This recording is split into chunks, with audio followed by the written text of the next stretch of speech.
Nakahanap na nga ako ng stroller na mag-fit talaga sa anak ko. Hindi na kasi pang baby yung mga stroller, dapat yung mga pang medyo malalaking bata na.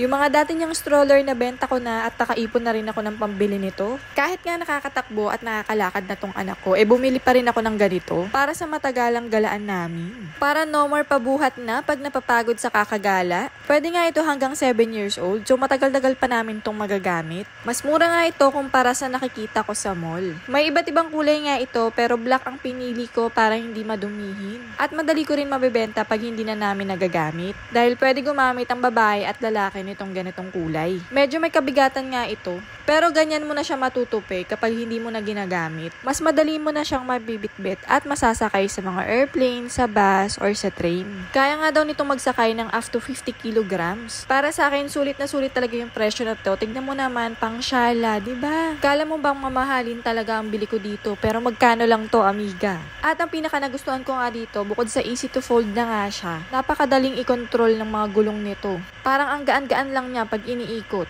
Kaya kung ako sa'yo, amiga, bibili na rin ako ng ganito.